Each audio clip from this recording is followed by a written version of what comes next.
Insan, nasisiraan ka na ba? Hindi ba ang sabi ni Papa sa'yo? Patayin mo ang aswang na yon.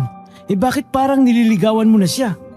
Insan, hindi naman sa ganun yun. Hindi mo lang kasi ako naiintindihan. Anong hindi naiintindihan? Araw-araw kang pumupunta sa bahay ng dalaga na yon tapos natututo ka na rin pumorma. Kaya sigurado akong nagugustuhan mo na siya. Tama na, Billy. May dahilan ako kung bakit ko ginagawa to. At hindi pa ito ang tamang oras para malaman nyo. Magtiwala ka muna sa diskarte ko. Ewan ko sa'yo, Insan. Kapag di ka tumigil sa ginagawa mong yan, baka lahat tayo dito ay ubusin ng aswang na yan. Nakita mo naman, di ba? May pinatay na siya.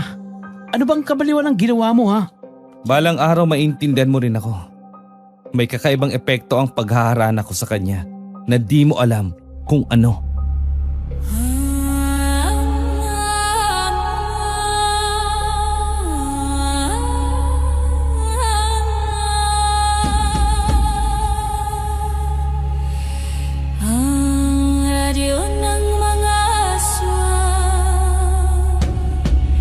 Ito ang Aswang Radio.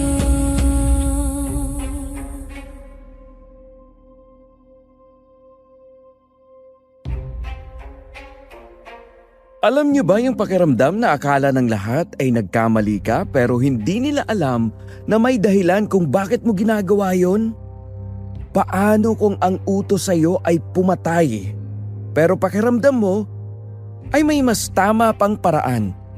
Susundin mo ba ang pamilya mo o paninindigan mo ang paniniwala mo? Mag-comment ka kung meron kang sagot at babasahin ko. Kung gusto mong malaman ang buong kwento, ay pakinggan mo ito hanggang dulo. Isang mapagpalat magandang araw sa inyo, DJ Popoy. Isa po ako sa mga avid followers ng Aswang Radio. Nakaugalian ko nang makinig dito tuwing 2:00 ng hapon pagkakain ng tanghalian. Nakahiga ako sa duyan habang nakikinig hanggang sa antukin at makatulog. Kagaya ng mga ibang senders dito, ay meron din akong kakaibang kwento na gusto kong ibahagi. Marami dito ang may experience na sa mga aswang. Pero sinasabi ko sa inyo, ibang klase ng aswang itong nakilala ko. Ako po si Makoy. Hindi ko tunay na pangalan. 45 years old. Isang mabuting asawa at haligi ng tahanan. Nagtatanim ako sa malawak naming farm habang sumasideline pa rin sa panggagamot bilang isang albularyo. Natutunan ko ito sa lola ko sa mother side dahil simula nang mamatay ang nanay ko ay sa kanya na ako lumaki. Ang tatay ko naman ay dumadalaw na lang at nagbibigay ng sustento sa akin. Nang 7 taong gulang na ako, ay biglang hindi nagparamdam si tatay ng ilang araw at may nakapagsabi sa amin na namatay na siya. Nakumpirma namin ito nang pumunta kami sa bahay ni na Lolo at Tiyo Benji. Ang sabi nila ay nagkasakit daw ng malala si tatay. Labis ko itong ikinalungkot, DJ Popoy. Nang magbinata ay nagsimula na ako sa panggagamot. 26 anyos lang ako noong time na yon at kilalang kilala na ako ng mga tao sa baryo namin. Isang araw ay tumawag sa akin ang tiyuhin ko na kapatid ni tatay. May sakit daw ang lolo namin at hindi ito mapagaling ng mga albularyong pinagdalhan nila. Nakiusap sa akin si Tiyo na baka pwedeng pumunta ako sa kanila at baka sakaling mapagaling ko si Lolo. Siyempre, hindi ako nagdalawang isip dahil hindi naman sila iba sa akin. Agad ako nagpaalam kay Lola at pumayag naman siya. Bago ko pala ipagpatuloy ay nais ko lang kayong impormahin na hindi ko ginamit ang totoong pangalan ng mga tao at lugar na sangkot sa aking kwento para na rin sa katahimikan ng lahat.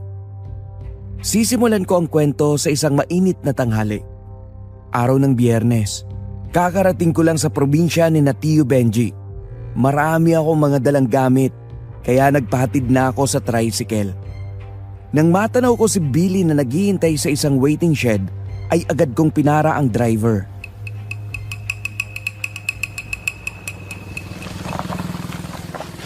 Bayad po. Salamat po, Manong. Billy! Oh, Insan! Dumating ka na pala. Kanina ka pa ba naghihintay sa akin? Hindi naman. Halos kararating ko lang din dito. O akin na yung ibang dala mo. Sige, salamat. Grabe. Ang tagal mo rin hindi nakapunta dito sa amin, oh. Oo nga eh. Malayo din kasi. Ano bang nangyari kay Lolo? Hindi nga namin alam kung anong sakit niya eh. Dinala namin siya sa ospital nung una pero iba-ibang sinasabi ng mga doktor. Hindi rin siya gumagaling sa mga nire-reseta nilang gamot. Bagkus ay lalo lang lumalala. Pati mga albularyo, hindi rin siya napagaling. Yun nga ang sabi ni Tio eh. Nasasayang lang daw ang pera nila kasi wala rin nagbabago sa kondisyon niya. Yun na nga eh. Malay mo, ikaw na ang makakapagpagaling sa kanya. Sana nga talaga, mapagaling ko siya. Siya nga pala, Insan. Simulan na nating lumakad kasi sigurado ako na naghihintay si na Papa at Mama sa bahay. Nagluto pa naman sila ng masasarap na pagkain para sa tanghalian. Sige, tara na. Mga 7 minuto rin ang nilakad namin papunta sa compound na pagmamay-ari ng angkan ni tatay. Oo, DJ Popoy. May sariling compound sila dahil galante at may kaya sa buhay. Isa pa, maganda ang samahan nila kaya lahat ng mga kamag-anak namin ay doon nakatira. Iisa ang apelyidong ginagamit nila at yon ay Buena Vista. Pagdating pa lang namin sa may gate ay sinalubong kami ng mga pinsan, tiyuhin at tiyahin ko. Tuwang-tuwa sila dahil ilang taon din kaming hindi nakapunta doon. Dumiretso ako sa pinakamalaking bahay, ang bahay ni Lolo, kung saan nakatira si Tio Benji, na panganay na kapatid ni Papa. Tuwang-tuwa si Tia Isyang na asawa niya nang makita ako at agad na kinuha ang mga dala kong gamit. Nakoy, tamang-tama ang pagdating mo, Makoy. Halika na at pumasok ka. Nako, matutuwa ang tiyo mo pag nakita ka kasi binata ka na. Nasaan po pala si Tio Benji? Nandoon sa likod ng bahay, nag-iihaw ng isda. Kasama niya ang ibang tiyuhin mo na gumagawa naman ng mga insaladang gulay. May salo-salo ngayon kasi dumating ka. Alam mo naman dito sa atin, kapag may dumadating na kamag-anak galing sa ibang lugar, nagpapahanda ang lolo mo. Nakaratay na siya ngayon kaya ang Tio Benji mo na ang nangunguna sa nakaugalian niya. Kaya nga po eh. Nanibago ako na hindi na si Lolo ang unang sumalubong sa akin. Ay teka, nandiyan na pala ang Tio Benji mo. Ay, mahal. Nasaan ang kalamansi? Nandyan lang sa lamesa. Pumunta ka muna dito at nandito ng pamangkin mo. Ay, nandiyan na pala si Makoy. Mano po, Tio? Aba, binatang-binata ka na. Duguling beses sa pinadalaw ka rito ng lola mo. Ay, supot ka pa. 15 lang po kasi ako ng Tio. Kaya nga eh. Natuwa din ako nung malaman na nagagamot ka na rin pala ngayon. Kagaya ng lola mo. Ikaw na lang natitira naming pag-asa, Makoy.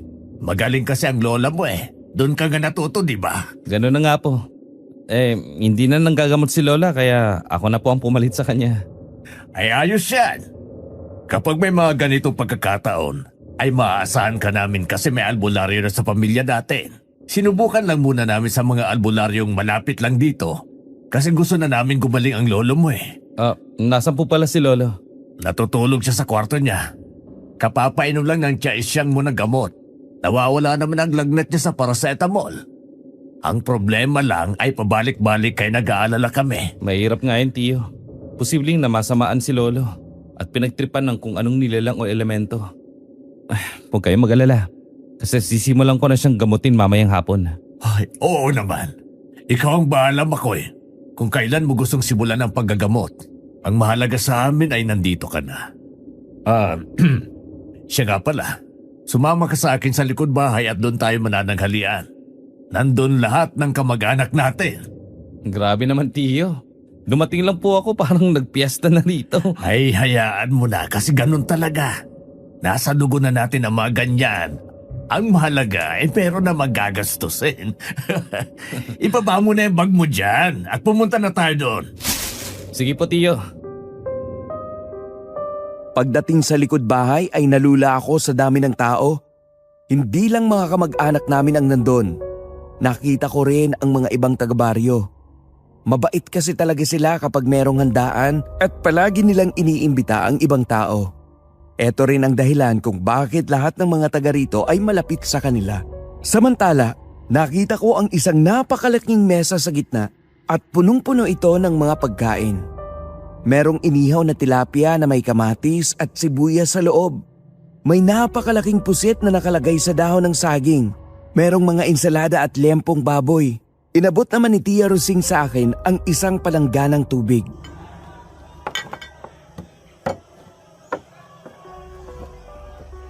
Oo, Makoy.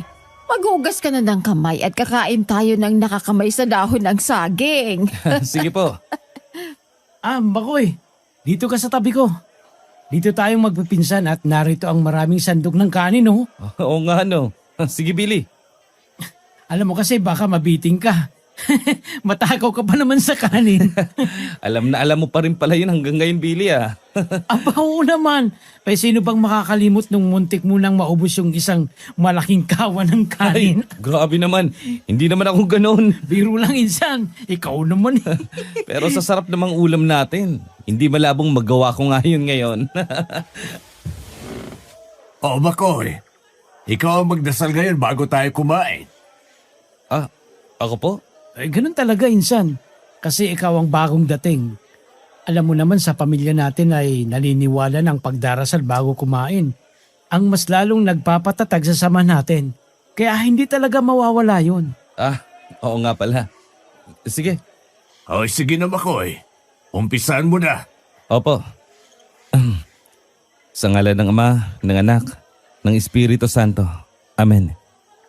Panginoon, salamat po sa lahat ng biyayang niyo sa amin. Lalo na ang mga pagkain na nasa pagkainan. Pagpalain niyo po ang mga pagkain ito upang makapagbigay ng lakas at sustansya sa aming katawan. Patuloy niyo pong pagbigkisin ng aming angkan upang para sa matatag naming samahan. Amen. Sa ngalan ng Ama, ng Anak, ng Espiritu Santo. Amen. Ayan! Salamat sa magandang panalangin, Makoy. Oh, magsandok na kayo. O yan, kumuha kayo ng ulam.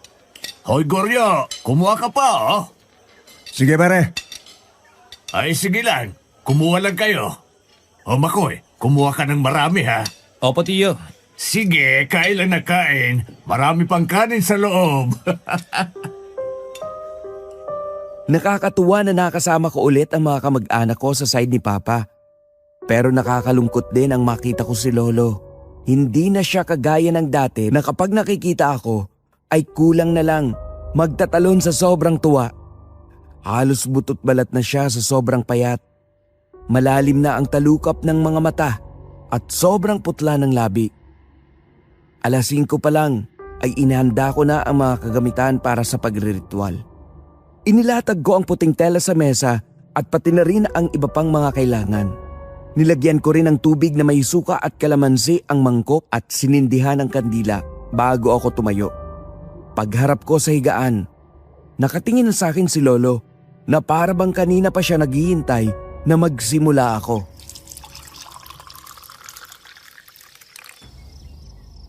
Lolo, kamusta na po ang pakiramdam mo ngayon? Mas maayos na po kumpara kanina nung hindi pa ako nakakainom ng gamot. May nararamdaman ka pa bang iba? Pananakit, panlalamig, o biglang panghihina? Madalas nang lalamig ang likod ko. Tapos parang may nakatingin sa akin kahit mag-isa lang ako. Lolo, may nakikita ka ba na hindi nakikita ng iba? Meron. Anong nakikita mo? Babae. Hindi ko kilala. Ilang beses ko na siyang nakita sa may labas ng bahay.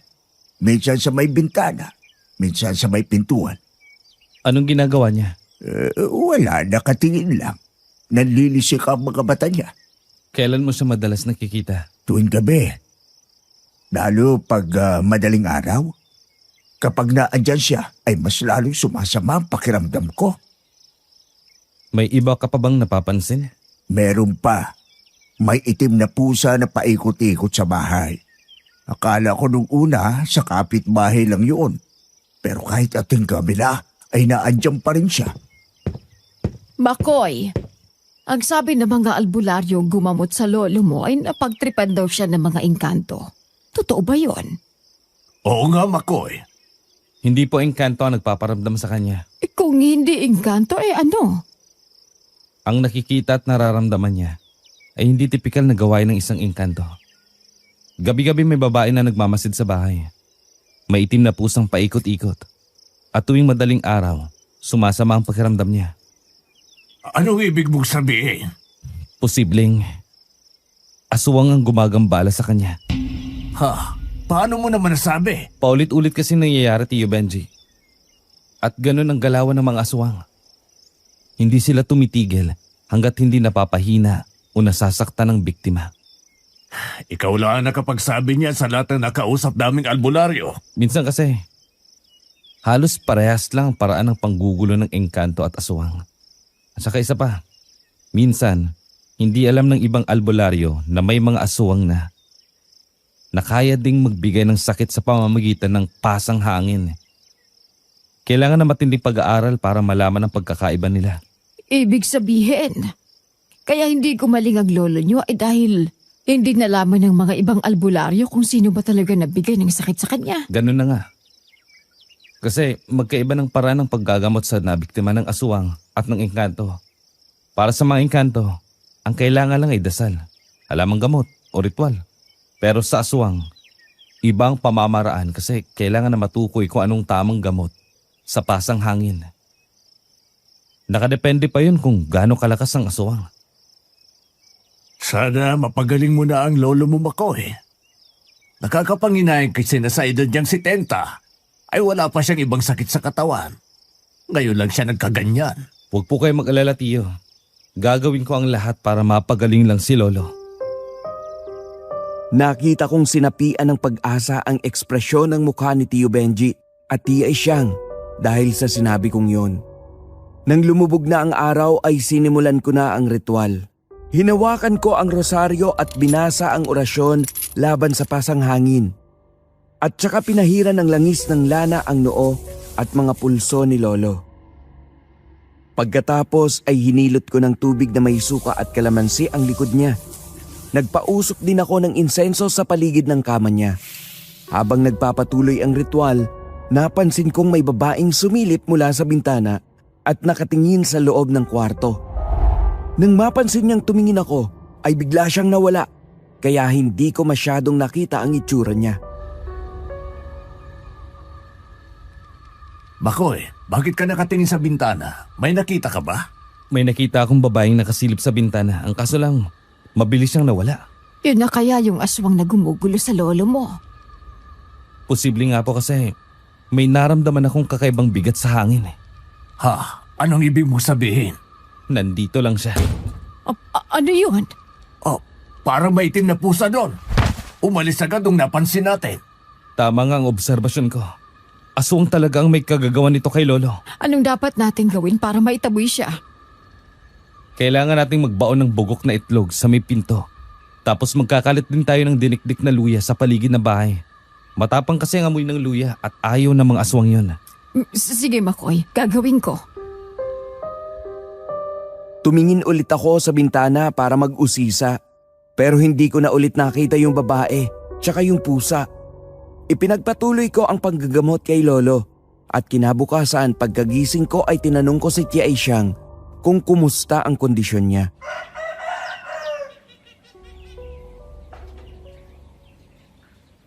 Ganun pa rin ang lolo mo eh.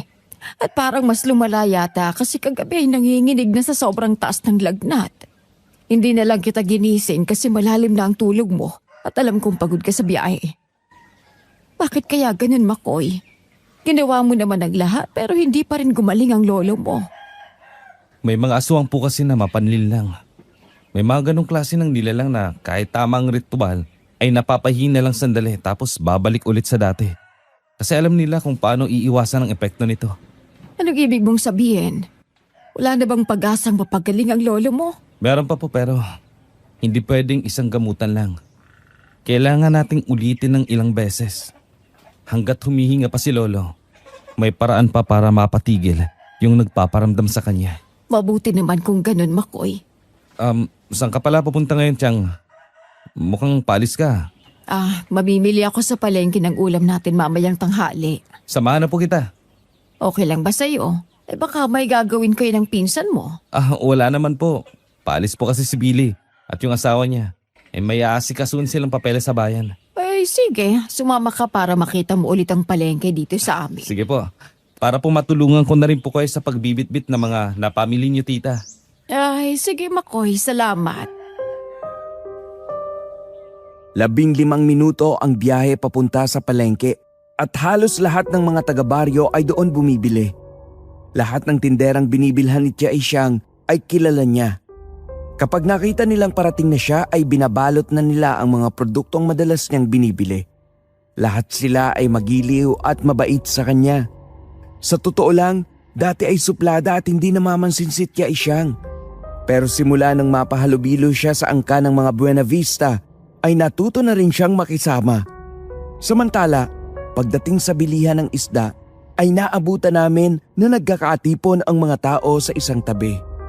Nagkatinginan kami ni Tia Isyang at sumingit kami sa mga ito para makiusyoso.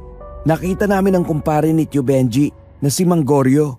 May kausap itong babae at sa gilid ay may batang babae na nakaupo habang umiiyak. Aba, sino ka ba? Ha? Anak mo ba ang batang yan? Hindi ko siya kaano-ano.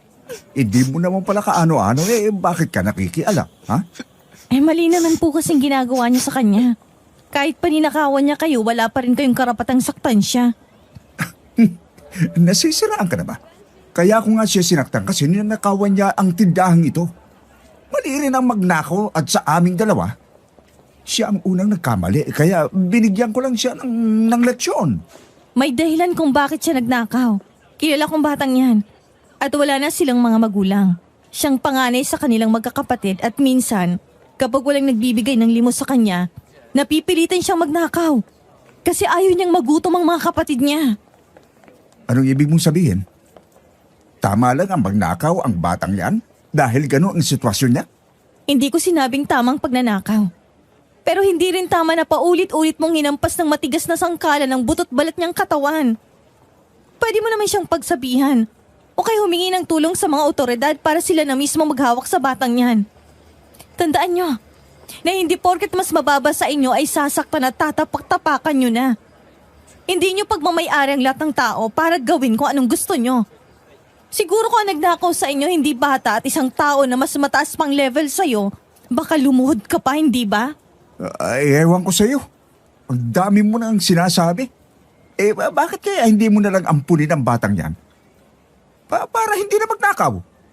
Consent ka rin lang naman pala sa kanya. Kung pwede lang. Kung marami lang sana akong pera, aampunin ko siya.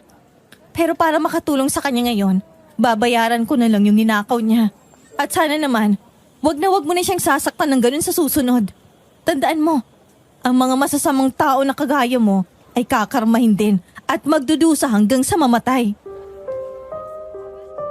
Hindi na nakasagot si Manggorio. Iniabot naman ng babae ang halagang 200 sa isang tindera tsaka inalalayan ang bata para makatayo. Napahanga ako sa kabutihang loob niya. Yun ang unang beses kong nakakita ng isang tao na nagtanggol ng iba na hindi naman nila kakilala. Sigurado akong mabuting tao din siya katulad ng angka namin. Sa kabilang banda ay nagtataka rin ako sa itsura niya. Masyadong maputla ang labi niya. Balot na balot ng tela ang katawan at napakaitim ng talukap ng mga mata. May kakaibang bigat din ang presensya niya na di ko maintindihan kung bakit. Pagkarating sa bahay ay ikunento ni Tia Isyang kay Tio Benji ang nangyari sa palengke at humanga din siya sa kabaitan ng dalagang yon.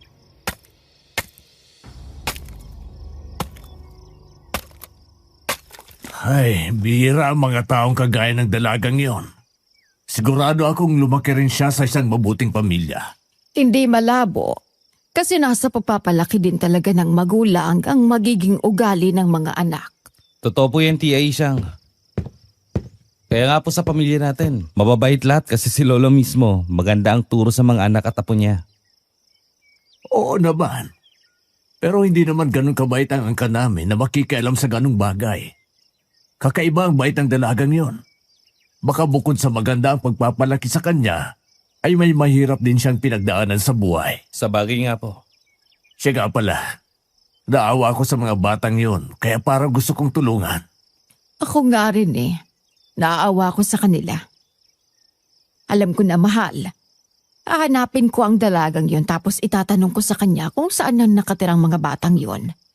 Para nga naman matulungan natin siya. Yun, sige. Ano yon? Nalaglag po yung picture frame ni Lolo. Ay nako, nabasag. Mahal, dahan-dahan ka at makamasugatan ka. Paano naman yun papatak dito? Nakasabit naman, tsaka hindi naman nasira yung sabitan niya. Hindi ko rin alam, mahal.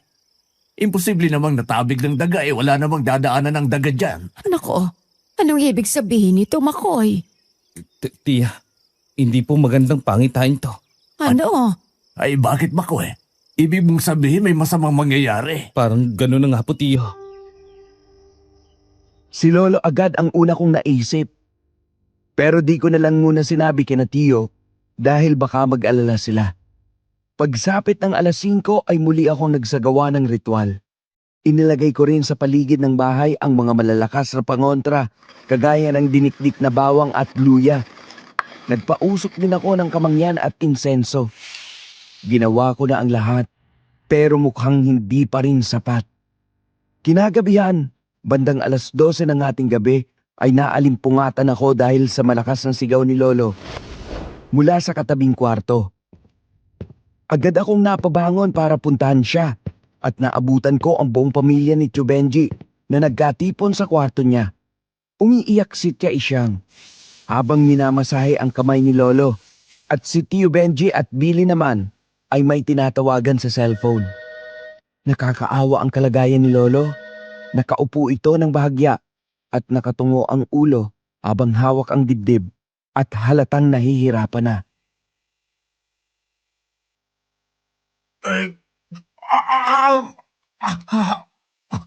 Tay, kaya niyo po yan. Lumaban po kayo. Ano, Billy? May sumagot na ba? Natawagan ko na po yung isang ospital at papunta na raw dito ang emergency team nila pa. Mabuti naman. Ano po nangyari kay Lolo? Hindi ko nga alam ako Pero mas lalo yata nakakasama sa kanya yung ginagawa mong ritual. Bigla na lang siyang nagising at sumisigaw habang hawak ang dibdib. Wala na tayong magagawa kundi isugod na lang ulit siya sa ospital at ngayon pa lang, inihahanda na namin ang sarili namin. Kasi mukhang masama na ang kalagayan ng lolo niyo. Grabe naman ang aswang na yun. Pero maitanong ko lang po, may nakita po ba kayong kakaiba? Wala naman. Hindi nga namin nakita yung itim na pusa na dati ay nagpapabalik-balik sa bahay namin. Anong ibig sabihin ng ganon, Makoy? Pasang hangin po ang ginagawa niya. May magagawa ka ba, Makoy, para pigilan yon? Kapag ganyan na ang nangyayari, kailangan ko nang makaharap yung aswang. Ang kaso, mukhang magaling siya magtago, kaya mahirap malaman kung nasan siya. Pa, yun na po sila. Sige, tulungan mo akong buhatin ang lolo mo. Sige pa. Dinala sa ospital si Lolo at sumama ako kina Tiyo paghatid sa kanya. Habang nasa biyahe ay ramdam ko ang paghihirap ni Lolo. Nangingitim na rin ang mga kuko niya na ibig sabihin ay tuluyan na siyang pinapatay ng aswang gamit ang sumpang inilagay sa katawan niya. Hindi na siya umabot sa ospital dahil hindi pa man nakakarating ay binawian na ng buhay. Kaya idineklara ng doktor na siya ay dead on arrival. Nalungkot ang lahat sa pagkamatay niya at dinagsa ang unang araw ng lamay niya sa bahay.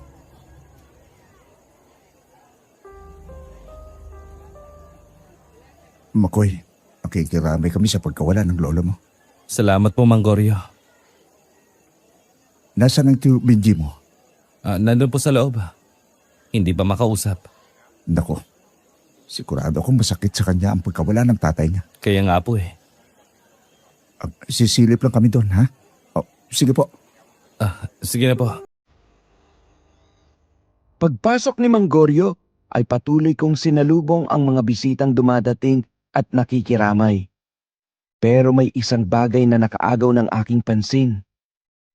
Ito ay nakita ko sa damuhan ang isang itim na pusang umiilaw ang mga mata.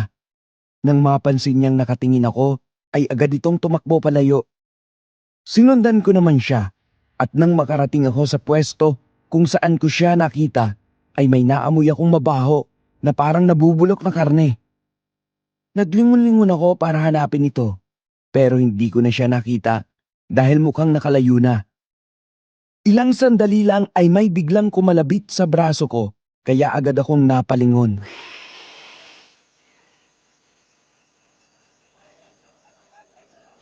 Sino yan? Oh, Makoy. Bakit gulat na gulat ka? Ako lang to. Akala ko kung ano na. Bakit Insan?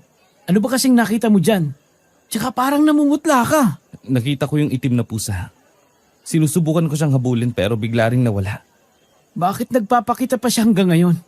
Hindi pa ba siya nakontento na pinatay niya na si Lolo? Yun din ang hindi ko maintindihan. Siya nga pala, Insan. Hinahanap kita kasi. Dumadami ng mga tao. Kailangan natin silang bigyan ng makakain. O kung ano man ang pwedeng inumin para hindi sila mainip sa pagkikipaglamay. Oo nga pala. Tara na, Insan. Sige. Lumingon pa ako sa likuran bago lumakad. Nagbabaka sakaling makita ko ulit ang itim na pusang yun. Isa lang ang hinala ko noon. Hindi pa tapos ang aswang sa pangamba niya. At tingin ko, dapat naming ikaalarma yon. Makalipas ang ilang araw na lamay ni Lolo, ay inihatid na namin siya sa huling hantungan. Halos mapuno ang sementeryo sa sobrang daming nakipaglibing. At walang ibang maririnig sa paligid kundi ang iyakan ng mga taong nagmamahal sa kanya, lalo na ang mga Buena Vista.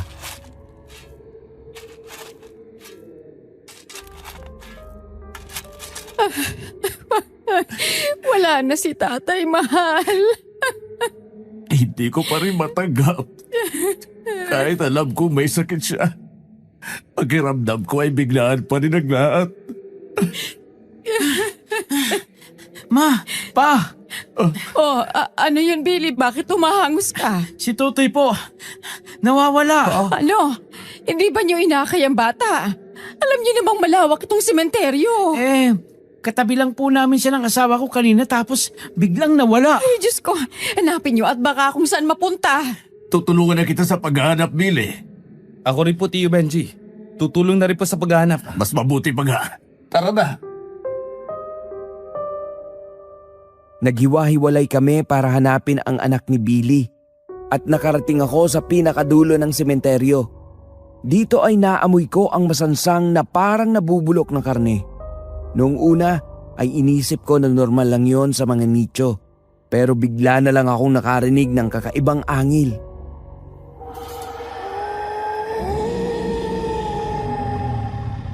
Alam ko yan. Angil yun ng aswang. Hindi kaya nasundan niya kami. Hindi maganda to. Hindi magandang nararamdaman ko. Nakakabingi naman yun. Teka, parang si Totoy yun. Nakaupo siya sa nicho. Pupuntahan ko siya. Totoy, anong ginagawa mo rito? Toy, bakit di ka nagsasalita? Anong tinitingnan mo doon? Hindi na maganda to. Totoy, magsabi ka kay Tio. May nakita ka bang hindi maganda? Bakit di ka makapagsalita? Hindi maganda pahiwatig to. Totoy, hindi ako nakapagdala ng pangontra. Kaya wala tayong laban sa aswang kung sakaling umatake siya. Kailangan na nating umalis dito. Kumapit ka kay Tio at tatakbo tayo. Makoy! Yun na palang papa mo. Pupunta na tayo sa kanya. Tara na, bilisan na natin. Agad kaming pumunta sa kinaroroonan ni Billy. Pagkakita nito sa anak niya, ay agad niya itong kinarga at niyakap ng mahigpit. Sunod na dumating si Tio Benji at sa pagkakataong yon ay iisa lang ang ibinalita nila sa akin. Ano? May narinig din ba kayong malakas na halakak ng babae? Oo, Makoy. Iniisip ko nga na minumulto ako eh. Hindi ko na nga lang pinansin nung una. Kasi nakapokus ako sa paghanap kay Totoy.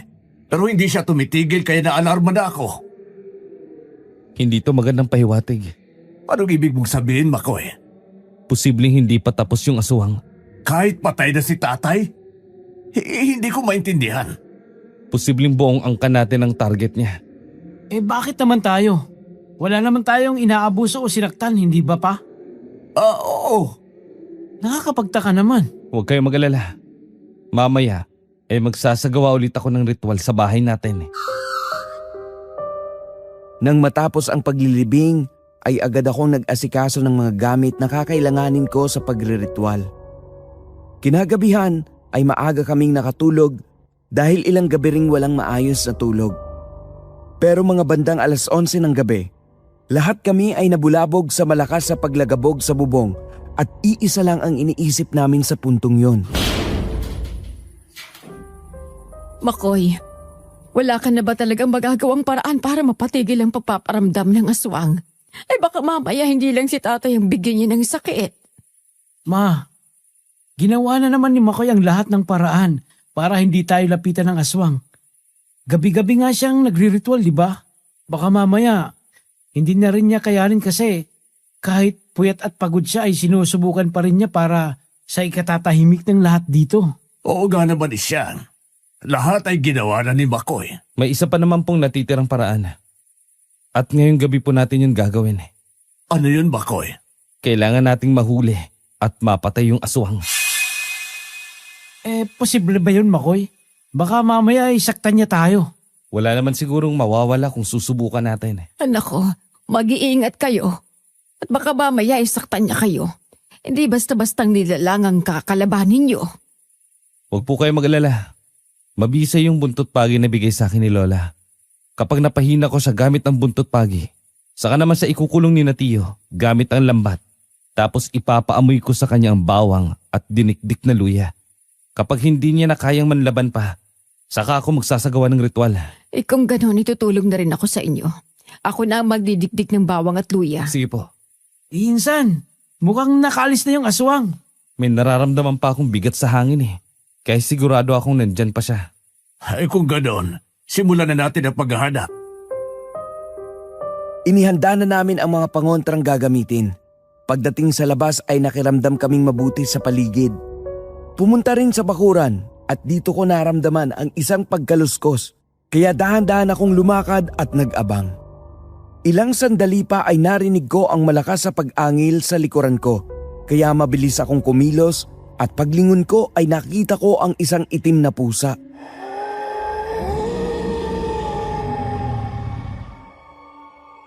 Walang hiya kang aswang ka. Nandiyan ka lang pala. Hindi na kita bubuhayin pa ngayong gabi. Aba, ang bilis umilag ng aswang to Teka, nasa na siya? Oh, ano? Nahanap mo ba siya, Makoy? Nakita ko po siya, pero napakabilis niyang makalayo. Halos hindi na naabutan ng paningin ko. Hindi talaga basta-basta ang aswang ang kalaban natin. Makoy, wala ka na bang ibang naisip na paraan? Ito lang talaga ang paraan. Kailangan natin siyang mahuli at mapatay. Wala nang iba. Ang hirap naman kasing huliin ang aswang na yon. Teka, parang may gumagalaw doon. San Billy?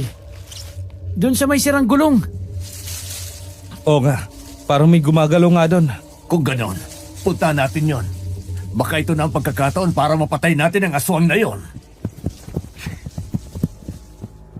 Agad naming pinuntahan ang sirang gulong, pero pagdating doon ay hindi na namin naabutan ang aswang. Ilang sandali pa ay biglang tumalon mula sa bubong ang itim na pusa at sinakmal si Tio Benji. Agad na kumilos si Billy para hulihin ang aswang gamit ang lambat at ako naman ay hinampas ang nilalang ng buntot pagi.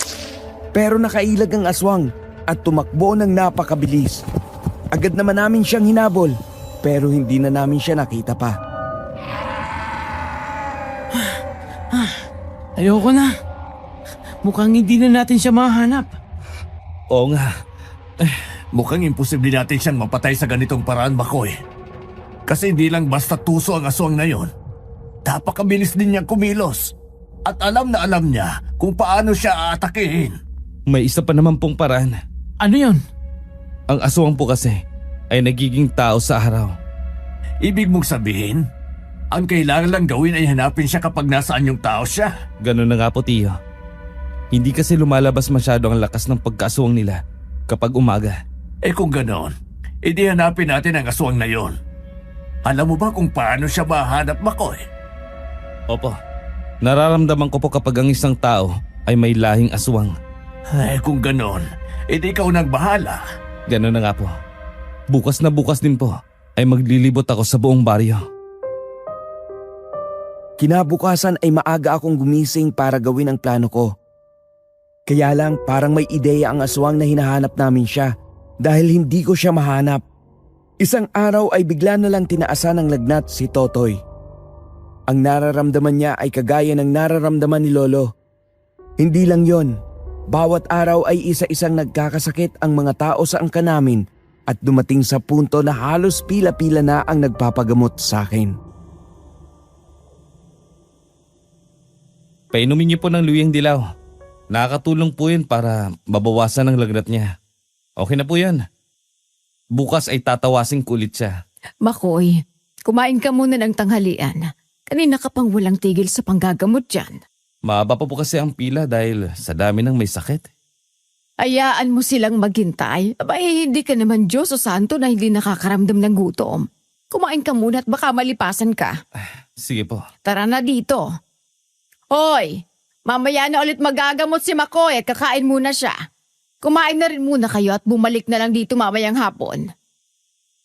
Tara na sa kusina, Makoy. Sige po, Tia. Insan, pinagsandok na kita. Dito ka na sa tabi ko. Sige, salamat. Ano, Makoy? Kamusta ang kalagayan nila? Sa tingin ko po ay hindi naman kasing lala ng sakit ni Lolo ang nararamdaman nila, Tiyo. Si Totoy ay gumaling na ang lagnat. Pero iba na siya ngayon. Naging sobrang malungkutin at palaging nangihina. Hindi pa po kasi tumitigil yung aswang sa ginagawa niya. At kahit gumaling yung lagnat niya, nasa katawan pa rin niya yung sumpa. Kaya bukas, Makoy, pahinga ka muna sa paggagamot. Magtulungan tayong lahat habang hindi pa nagkakasakit para mahanap yung aswang. Sige po. May naisip po ako. Ano yun, Billy? Ano kaya kung subukan din nating maghanap sa kabilang baryo? Sa palengke, sa plaza at sa iba pang mataong lugar. Oo nga, Tiyo. Tama ang sinabi ni Billy. Posibleng mahanap din natin siya sa ibang lugar. Hindi lang dito sa atin. Tama yung mga sinabi nyo. Sabihin mo sa amin ang mga sinyales na ang isang tao ay may lahing aswang. Kapag maitim ang talukap, maputla at sobra ang paghihina sa araw, may pagkakataon din na baliktad ang refleksyon ng mga mata nila. Sige, tatandaan namin yan. Bukas ay agahan natin. Kinabukasan, pumunta ako sa palengke para maghanap. At sina Tio Benji naman at Billy ay sa ibang lugar. Pinatulong na rin namin ang mga pinsan namin sa paghahanap sa aswang. Nagkunwari akong namimili habang tinitingnan ang bawat taong nakakasalubong ko. Sa hindi inaasahang pagkakataon ay nabangga ko ang isang babae at nalaglag sa sahig ang mga dala niya. Kaya tinulungan ko siyang pulutin ito.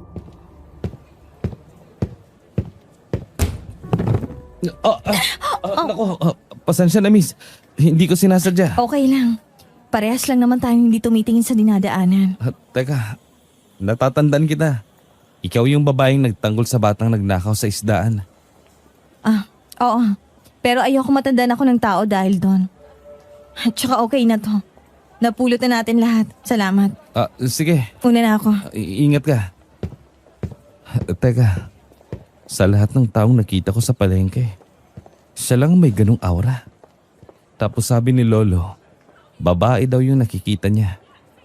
Hindi kaya... Nako, hindi ko dapat siya inayang makaalis. Hahabulin ko siya. Agad akong tumakbo para sundan ang babaeng yon, pero hindi ko na siya naabutan. Sinubukan ko ring magtanong-tanong sa mga tao pero walang nakakakilala sa kanya. Umuwi na lang ako at lahat kami ay bigo. Walang nasumpungan. Napakatuso ng aswang na yon, DJ Popoy. Parang planado niya ang lahat at sinisikap niyang hindi siya mahuli. Isang umaga ay nabulabog na lang kami dahil sa isang masamang balita. Isang lalaki na nasa edad 50 na ang natagpo ang patay sa likod ng compound ng Buena Vista. Wakwak ang katawan nito at wala na ang mga lamang loob. Isa sa mga pinsan ko ang nakapag-video ng mga nangyari gamit ang isang lumang kamera. Nakuhanan nito ang isang babaeng nakaupo sa tabi ng bangkay ng lalaki. Bigla itong nagbago ng anyo at naging isang itim na pusa. Sa pagkakataong yon ay alam ko na kung sino ang aswang. 2 beses ko na nakita ang babaeng yan sa palengke. Talaga, Makoy. Ibig sabihin niyan ay siya rin ang may kagagawan kung bakit nagkasakit ang lolo nyo at ang mga tao dito. Ganun na nga, tiyo. Kasi nasa likod siya ng compound natin eh. Ibig sabihin ay nagmamanman pa rin siya dito. Madali na nating maahanap ang aswang na yon. Kasi alam na natin kung sino siya. Hindi naman natin alam kung taga saan siya. Huwag kayong mag-alala. Ako nang bahala dyan. Hindi pwedeng ikaw lang mag-isa. Kahit albularyo ka pa ay mukhang di mo kakayanin ang aswang na yon kung walang tutulong sa'yo. Hindi po, tiyo. Mas madali kasi niyang mahahalata kapag lahat tayo ay naghahanap sa kanya. Kaya ako na lang muna po ang kikilos. Sige, Makoy. Magtitiwala ako sa'yo. Diskartehan mo na lang muna kung paano siya hanapin. Opo, tiyo. Mabuti na lang at nakuhanan din ng litrato ang babae. Kaya nagamit ko yon sa pagtatanong-tanong sa mga tao. Ilang araw din akong naghanap at sa wakas, isang matandang mag-uuling ang nakapagturo sa akin. Nakatira pala ang babae sa kabilang baryo sa may paanan ng bundok. Kabisado ng lalaki ang daan dito dahil doon daw siya madalas na kumuha ng mga kahoy. Agad ko itong pinuntahan at nakita kong nag-iisa lang doon ang bahay niya. Nakasuot ako ng anting-anting at dala ang iba't ibang klase ng pangontra kaya handa ako sa posibleng mangyari. Dahan-dahan akong lumakad papunta sa bahay niya. Kahit na nanginginig ang buong katawan ko, ay tinatagan ko pa rin. Lumapit ako sa may pinto at natanaw ko siya sa loob ng bahay na nakaluhod sa harap ng mababang mesa. Nakapatong doon ang isang picture frame at may nakasinding kandila sa tabi. Lumapit pa ako ng konti at narinig ko ang malakas niyang paghagulgol. Nay, Tay, sobra na po ako nangungulila sa inyo. Kung nandito lang kayo, hindi sana ako ganito. Hindi ko sana sinusolong lahat. Hindi sana ako lumalaban ng mag-isa. Bakit ba kasi kinuha agad kayo ng Diyos sa akin? Hirap na po akong mabuhay kasi wala kayo. Ibig sabihin, mga magulang niya pala yung mga nasa picture? Hindi ko kayang makisalamuha sa ibang tao dahil ganito ako. Pero wala na akong magagawa kasi ito na ako. Kailangan ko lang tanggapin na hindi ako normal. At hindi na ako mabubuhay kagaya ng pangkaraniwang tao. Kung nandito lang kayo, hindi ko kailangang maranasan pa to. Normal pa siguro ang lahat. Hindi ko kailangang magpakahirap. Hindi ko kailangang magtiis. Teka, anong ibig niyang sabihin? Ginagawa ko po ang lahat ng ito para sa inyo. Ginagawa niya to para sa mga magulang niya? Ano kayang dahilan niya? Ano yan? Baka mahuli niya ako. Kailangan ko magtago. Agad akong tumakbo sa likod ng isang malaking puno at nagtago. Dahil sa mga narinig ko sa dalagang yon ay hindi ko na itinuloy ang plano ko. Napag-isip-isip ko kasi DJ Popoy na parang hindi dahas ang solusyon. Nadama ko ang sakit at hinanakit niya habang iniiyakan ang picture ng mga magulang niya. Sa tingin ko ay dapat malaman ko muna ang dahilan kung bakit niya ginagawa yon. Hindi ko na itinuloy ang pagpatay. Sa halip ay umisip ako ng isang bagong plano. Ilang araw akong nag-obserba sa bahay niya at doon ko nalaman na mahilig pala siya sa mga hardin. Kaya isang araw ay dinalhan ko siya ng mga halaman.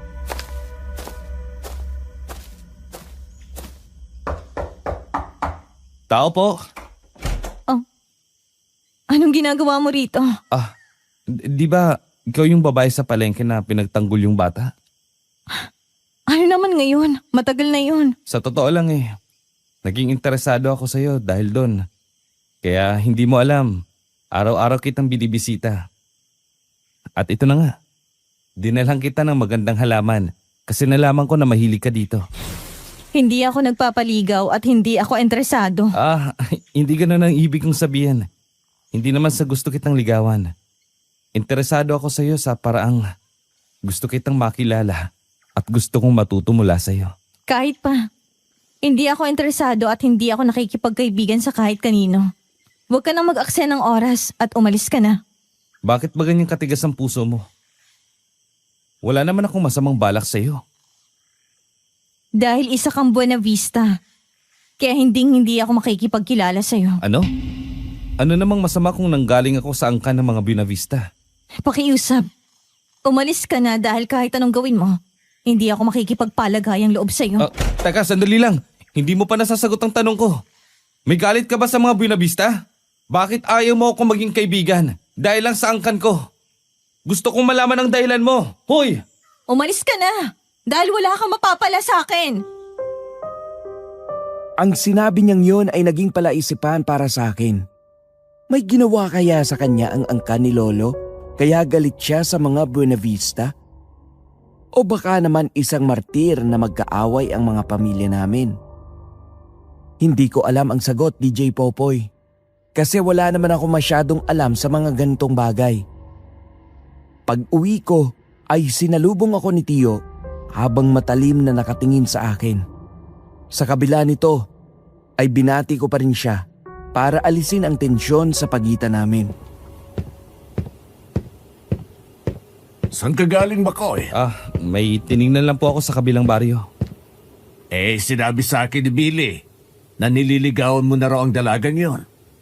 Hanggang ngayon, pabalik-balik pa rin ang sakit ng mga tao dito sa compound natin. At sa gabi, nagpaparamdam pa rin ang aswang. Tapos ikaw, ganyan ang ginagawa mo? Wala ka magmalasakit sa mga kaangkan mo. Tio, may plano po kasi ako. Napagtanto ko na hindi dapat daanin sa dahas ang dalagang yun. Salip, aalamin ko ang dahilan niya kung bakit niya ginagawa to. Baka mapakiusapan ko pa siya na itigil to. Paanong hindi sagot ang dahas? Siya ang dahilan kung bakit namatay ang lolo mo. Pati mga ibang tao dito ay pinahihirapan niya. Baka dumating ang araw na tayong lahat ay patay niya kagaya ng ginawa niya sa lalaking nakita sa likod ng compound natin. Hindi naman po siguro kasi. Kung talagang gagawin niya yon, ay matagal niya nang ginawa. Talaga ba? Hihintayin mo pa bang gawin niya yon sa atin bago mo siya patayin? Hindi naman po sa ganun. Pero sa tingin ko, hindi solusyon na patayin agad siya. Lalo pat, nabanggit niya na ayaw niya sa akin dahil parte ako ng angkan ng mga Buena Vista. Ano? Napansin ko rin po na dito lang siya nagpaparamdam sa compound natin. May ginawa po ba kayong kasalanan sa kanya at sa pamilya niya? Bakit siya galit sa atin? Makoy, alam mo naman siguro kung gaano kabuti ang puso ng angkan natin, di ba? Walang dahilan ng ibang tao para magiganti. Kaya hindi ko alam ang sinasabi mo. Bakit niya naman po sasabihin ng ganun kung wala kayong ginawa sa kanya? Mas lalo nang hindi ko alam kung bakit. Basta nakikiusap ako sa'yo. Patayin mo siya. Pahawa ka sa pamilyang to. Sa pamilyang pinagmulan ng dugo at laman mo. Sa kabila ng mga sinabi ni Tio, ay hindi pa rin ako sumunod sa gusto niya. Mas sinunod ko ang sarili kong diskarte. Isang araw, habang dala ang gitara ay pumunta ako sa bahay ng dalaga. Gagamitin ko sa kanya yung isang bagay na itinuro ni tatay sa akin. Ang music therapy.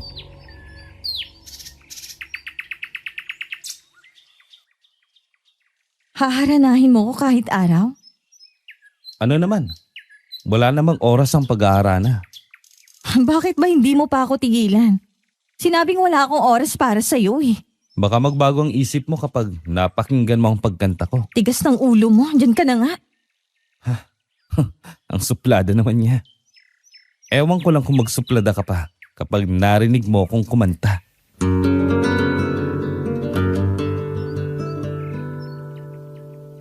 Habang kumakanta ako ay nakita kong sumilip sa bintana ang dalaga na basa ng luha ang muka. Pakiramdam ko ay nagustuhan niya ang awitin ko at parang hinaplos nito ang kanyang puso. Halata kasi sa ekspresyon ng mukha niya na dinadama ang bawat lyrics nito. Nang matapos ang pagganta ko ay lumabas siya ng bahay at pinuntahan ako. Saan mo natutunan ang kantang yan? Sa tatay ko. Alam mo ba? Kung buhay pang tatay ko, malamang isa siyang musikero. Marunong din siya mag-compose ng kanta. At ito na nga yung kantang isinulat niya. At alam mo ba kung anong istorya ng kantang to? May nakilalang batang babae si tatay. Naghihinagpi siya dahil sa pagkawala ng mga magulang niya. Sa sobrang awa ni tatay, palagi niya itong dinadalhan ng tinapay. Sumulat si tatay ng isang kanta na siyang inawit ko ngayon sa iyo. Ang sabi niya, ito raw ang nagbigay ng comfort sa bata. Ipinarinig niya rin sa akin at nagustuhan ko. Kaya pinag-aralan kong kantahin. Ganun ba? Maganda ba? Gusto mo ba? Ituro ko rin sa iyo ang lyrics ng kantang yon? Hindi na kailangan. Salamat na lang. Uy, ngayon ko lang nakita ang mabait mong mukha. Kaya mo rin naman palang hindi sumimangot. Pasensya na. Pero hindi ko pa rin gusto makipagkaibigan sa'yo. Makakaalis ka na. Oy, teka lang. Sandali. Gusto mo bang... DJ Popoy, parang napalambot ng harana kong yon ang puso ng dalagang aswang. Simula noon ay hindi na siya nagparamdam sa compound namin. Gumaling na rin ang mga may sakit. Hindi na ako bumalik sa bahay niya dahil sa tingin ko ay nagawa ko na ang kailangan kong gawin. Pero isang araw, pagkagising ko ay dumiretso agad ako sa kusina at narinig ko nag-uusap sina Tio Benji at Tia Isyang.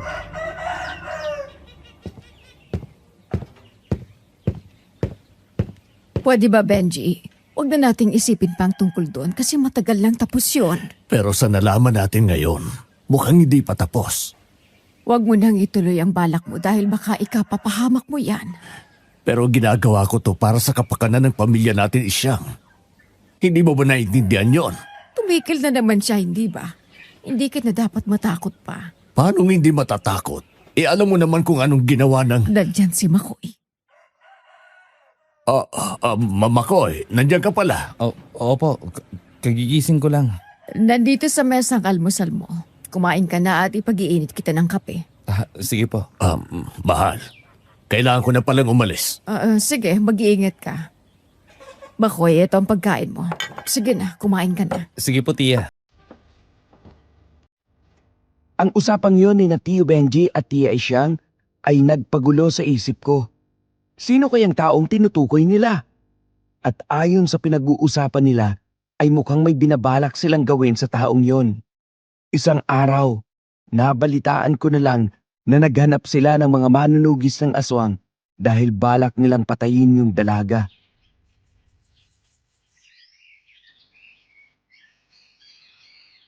Tio, tumigil na naman sa pagpaparamdam yung aswang eh. Bakit kailangan niyo siyang patayin eh? Hindi natin sigurado kung hindi na tayo babalikan ng aswang na yon. Tio, bakit niyo ba iniisip yan? Tumigil na nga siya. Anong pipiliin mo? Sarili mo angkan o ang babaeng yon? Ako? Hindi naman ganun ang ibig niyo sabihin eh. Pero Tio, sa palagay ko may dahilan siya kung bakit niya tayo ginagambala. Kailangan pa bang alamin kung ano yung dahilan niya? Nakaperwisyo na nga siya ng mga tao dito. Dapat lang siya magbayad sa ginawa niya. Pero Tio, ipaubaya mo na siya sa akin. Ako nang bahala sa kanya. Ano ba talaga, Makoy, ha? Itinatanggi mong wala kang gusto sa dalagang yon. Pero kinakaibigan mo pa rin siya. Hindi ka na nga namin pinilit patayin siya eh. Kung ganyan ka lang naman, ay mas mabuti pag umuwi ka na lang sa lola mo. Wala na akong nagawa kundi hayaan si na Tio Benji sa gusto nila. Kaya lang, hindi ako mapakali dahil ramdam ko na hindi tama ang gagawin nila. Inalam ko kung anong oras sila pupunta sa kanya at nalaman ko na tanghali nila yon gagawin para mahina ang aswang. Palihim ko silang sinundan at nagtago ako sa likod ng isang malaking puno. Nakita kong nagpausok sila ng insenso at kamangyan sa harap ng bahay niya. Binuhusan din nila ng gaas ang buong bahay tsaka sinunog habang nag-uorasyon ang mga manunugis. Umisip ako ng paraan kung paano siya maililigtas mula sa loob. Pumasok ako sa likod ng bahay sa pamamagitan ng pagbukas ng lumang bintana. Ginamit ko ang basang kumot para hindi ako masunog. Nakita ko ang dalaga sa isang sulok. Nakagapos ang buong katawan at nangihina. Agad ko siyang nilapitan at tinanggal ang mga tali sa katawan niya.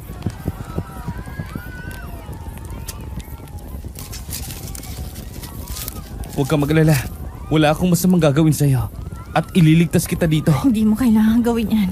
Ang angkan mong nagpapatay sa akin, di ba? Pero kahit na, hindi naman ako kagaya ng angkan ko. Alam kong may dahilan ka at gusto kong maintindihan yon. Magagalit sila sa'yo kapag iniligtas mo Hindi ako. magalit sila sa akin. Alam kong ginagawa ko kung anong tama. Sigurado magpatay na yung aswang sa loob ng bahay. Paano kung nakatakas siya? Alam ko na, pa. Papasukin ko na lang ang loob para malaman kung buhay pa siya. Sige, mag-iingat ka at bilisan mo lang bili. Magbalot ka ng basang tela sa katawan. Opo, pa. Papasok na sa loob ang pinsan ko. Umalis na tayo rito. Sigurado ka bang mapagkakatiwalaan kita? Oo, huwag kang mag-alala. Wala akong masamang balak sa'yo. Sige na, kumapit ka na sa akin. Sige. Binalot ko ng basang kumot ang katawan ng dalaga. Saka siya inalalayang lumakad. Doon kami dumaan sa bintanang dinaanan ko para walang makakita sa amin. Nang makalabas na kami ay naglingon-lingon ako sa paligid. At nang masigurong walang nakakita sa amin, ay agad kaming tumakbo ng mabilis palayo sa nasusunog na bahay. Itinuro sa akin ng dalaga ang isang kuwebang pahingahan niya sa tuktok ng bundok para doon magtago. Pero bago kami makarating, ay nadapa ako at nasugatan ang binti ko. Umagos dito ang mapula at sariwang dugo at sa pagkakataong yon, nakita kong nakatitig sa sugat ko ang dalaga.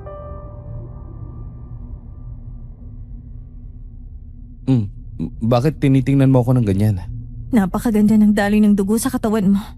Teka, anong ginagawa mo? Sobra ako nang hinat na gutom dahil sa ginawa nila sa akin. Parang hindi ko na mapigilan ang gutom ko. Wag mo akong sasaktan. Nagugutom ako. Teka, wag.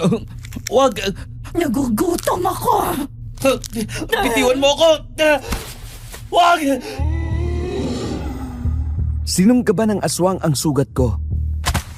At agad akong umilag. Nagkapa-kapa ang kamay ko sa lupa at nahawakan ko ang isang matalim na kahoy. Agad ko itong kinuha at hinampas ng paulit-ulit ang aswang.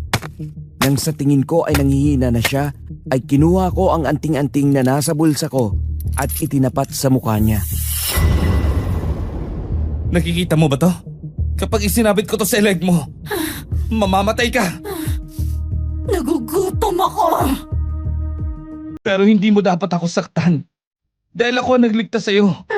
Kung tutuusin ay gusto kitang patayin dahil sa mga ginawa mo, pero nagbago ang isip ko na makita kitang umiiyak.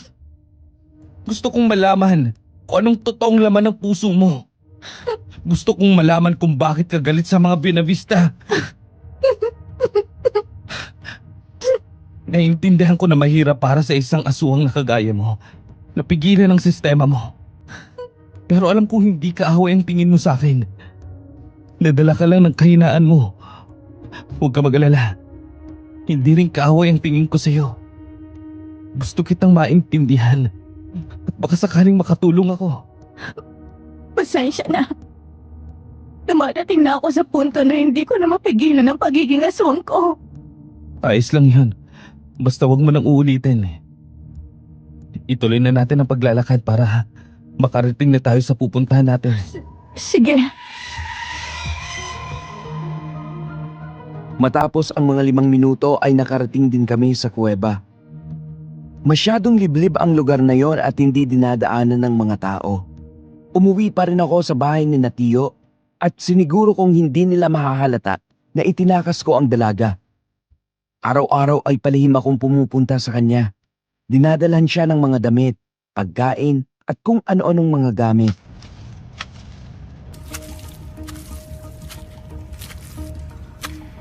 Wow! Ang dami mo namang dalang pomelo. Gusto mo ba yan? Sa totoo lang, paborito ko ito eh. Tanda ko nung nabubuhay pang tatay ko. May tanim siyang ganito sa likod ng bahay namin. Tapos palagi ako namimitas doon. Kumakain ka rin pala ng prutas kahit isa kang aswang? Bakit naman hindi? Kumakain din naman ako ng mga pangkaraniwang pagkain ng tao. Marami pa akong dalang prutas dito. Wow! May dala ka rin palang ubas. Mahal to sa palengke kaya bihira lang ako makakain nito. Maraming kanyan sa bahay ni na Tio Benji. Salamat ha. Wala yon. Kainin ko na tong pomelo ha. Hindi na ako makapaghintay. Tagal ko na kasi hindi nakakain ito eh. Habang kinakain niya ang pomelo, nakatingin ako sa bawat galaw niya, kung paano niya hinahati ang balat at maingat na inaalis ang laman.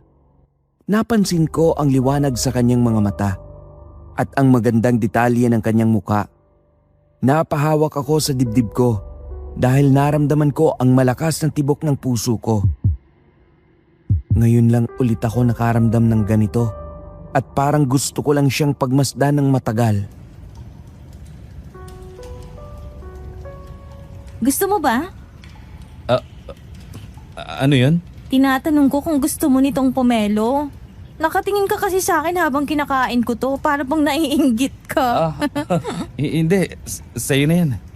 Siya nga pala. Okay ka lang ba? Namumulang pisngi mo. May lagnat ka ba o ano? Huwag mo akong hawakan. Ha? Bakit naman? Uwi na ako. Okay naman na siguro yung mga dala ko. Kararating mo lang tapos uuwi ka na kaagad. Hindi ka man lang ba magpapahinga? Oo. Marami pa kasi akong gagawin eh. Teka, sandali lang pala. Ano yun? Ano ang pangalan mo? Ang tagal na nating nagkakasama pero hindi pa rin natin alam ang pangalan ng isa't isa. Marco ang pangalan ko pero mas kilala ako sa palayo kong Makoy. Ikaw pala, gusto ko ring malaman kung anong pangalan mo. Ako si Olivia. Olivia pala ang pangalan mo. Ikaw pa lang ang unang taong nakakaalam kung anong pangalan ko maliban sa mga magulang ko. Ganun ba? Sige na, umuwi ka na kasi sabi mo may gagawin ka pa, di ba? Oo. Babalik na lang ulit ako bukas. Sige, mag-iingat ka. Salamat. Maghapong tumatakbo sa utak ko ang pangalang Olivia. Sa hindi ko malamang dahilan ay hindi siya mawala sa isip ko. At parang gusto ko nang matapos ang buong magdamag para mapuntahan ulit siya. Siniguro kong lihim kina Tio Benji ang lahat para sa kaligtasan niya. Kinabukasan, pinuntahan ko ulit siya dala ang mga bagay na madalas kong dalhin sa kanya at muli na namang sumaya ang araw ko nang makita ang maliwalas niyang muka. Olivia! Oh, Makoy, bakit ngayon ka lang? Hinintay kaya kita. Pasensya ka na ha. Marami kasi akong ginawa. Okay lang, siya nga pala. Tanda mo ba yung tuba na ginawa kong alak ng nakaraan? Oo. Yung alak na matagal ko nang gustong matikman. Pwede mo na siyang inumin ngayon. Talaga? Oo naman. Kaya dito ka muna manatili ngayong gabi tapos magiinuman tayo. Gusto mo ba? Oo naman. Kasi wala naman akong gagawin ngayon. Yun naman pala eh. Siguradong magugustuhan mong ginawa kong tuba. Ayos. Nang dumilim na ay naglatag kami ng banig sa harap ng kuweba at doon namin inilagay ang mga dala kong pagkain. Nag-ihaw kami ng mga isda tapos nagsindi ng apoy sa gitna. Hindi ako sanay uminom ng tuba kaya naman tinikman ko lang ito at naparami naman ang inom ni Olivia. Awat ka na, Olivia. Ang dami na nang nainom mo. Baka masobrahan ka. Okay lang yan. Ang tagal kong hindi naranasan to kaya sinusulit ko. Olivia, may gusto lang akong itanong sa'yo. Ano yan? Huwag mahirap baka hindi ko masagot. Bakit ka galit sa mga Buena Vista? Ha? Dahil silang pumatay sa mga magulang ko. Ano? Silang pumatay sa mga magulang mo? Mahirap lang ang pamilya namin at ng mga panahon yon nawala ng trabaho si tatay. May isang lalaki nag-alok sa kanila ng trabaho. Magbabantay ng isang establishment at ang nanay ko naman magiging tagaluto ng kafeterya nila. Tinanggap ng mga magulang kong trabaho ang inaalok sa kanila. At wala silang kaalam-alam na doon pala sila magtatrabaho sa paggawaan ng bawal na gamot. Ito'y pagmamayari ng mga sindikat at pinamamahalaan ni Sir Juanito at Sir Benji. Ano? Wala akong kaalam-alam na illegal pala ang negosyo nila. Ganun na nga. At wala ring nagawang mga magulang ko. Dahil kailangan nila ng pera ng mga panahon yon. Sa pananatili nila doon, nalaman ni tatay ang lahat ng mga kawalang hiyang ginagawa nila. Kapag merong tauhan na sumusuway o may hindi nasunod ni isa man sa mga utos nila, pinapatay nila. Teka, bakit hindi ko alam to? Hindi mo alam yon kasi hindi naman ganun ang ipinapakita nila sa inyo. Mabait lang sila sa mga kaanak nila at sa mga taong kaya nilang pasunurin. Pero para silang may kamay na bakal sa mga taong tututol at susuway sa kagustuhan nila. Yun ba ang dahilan kung bakit nagiganti ka? Ganun na nga. Pero hindi kasama sa plano kong patayin ang lolo nyo. Nagawa ko lang yun dahil sa pagmamatigas niya. Pinagbantaan ko kasi siya na pahihirapan siya hanggang mamatay. Kasamang buong angkan nyo kapag di siya nanagot sa ginawa niyang kasalanan. At nagmatigas si lolo? Ganun na nga. At ang pagmamatigas niyang nagpahamak sa inyo. Ang pride niyang dahilan kung bakit mas lalo ako nagalit. Binigyan ko ng sakit ang mga kamag-anak niyo sa pamamagitan ng pasang hangin. Ang hindi ko lang binigyan ay ang tiyo at tiya mo, tsaka si Billy. Dahil gusto kong makita nilang bunga ng kasamaan nila. Alam ko kasing kahinaan nila. At yun ay makitang nahihirapan ng pamilya nila. Pinagplanuhan mo palang lahat para makapaghiganti. Ganun na nga. At gusto kong patunayan na lahat ng masamang gawa ay may karma. Makoy, wala kang ideya kung gaano kasakit sa akin ang ginawa nila. Wala kang alam kung gaano kahirap sa akin ang bawat araw na wala sa tabi kong mga magulang ko. Napakasakit. Napakahirap. Pero nagpapakabuhay ako dahil gusto ko pang makitang pagbagsak ng mga taong sumira sa pamilya ko. Pero sa totoo lang, namatay na rin ako nang mamatay ang mga magulang ko. Wala nang saysay ang buhay ko. Kaya pala ganun na lang galit mo. May malalim ka palang dahilan. Yan ang dahilan kung bakit ako nagpayanggaw sa isang aswang dahil gusto kong ako mismo magiganti sa kanila. Nagkaroon ako ng kakayahan kung paano magbigay ng sakit sa pamamagitan ng pasang hangin. Nawalang nanay at tatay ko dahil sa kanila. At ngayon, kahit wala na akong ginagawa, alam kong binubulabog sila ng konsensya nila kaya hinahanap nila ako. Ngayon, naintindihan ko ng lahat. Kaya ikaw, huwag kang basta-basta magtitiwala sa angkan mo. Dahil sila ang mga Olivia? Olivia? Nakatulog na siya. Ngayon ay alam ko na kung anong pinagdadaanan ni Olivia. Magdamag akong nanatili sa kuweba para bantayan siya. Hindi ko maramdaman na isa siyang aswang. Ang nararamdaman ko, DJ Popoy, ay isa siyang babae na puno ng paghihirap sa buhay niya. Hindi ko akalain na minsan pala kung sino pa yung mga taong inakala mong tunay na mabait ay sila pa pala ang may tinatagong kasamaan sa puso.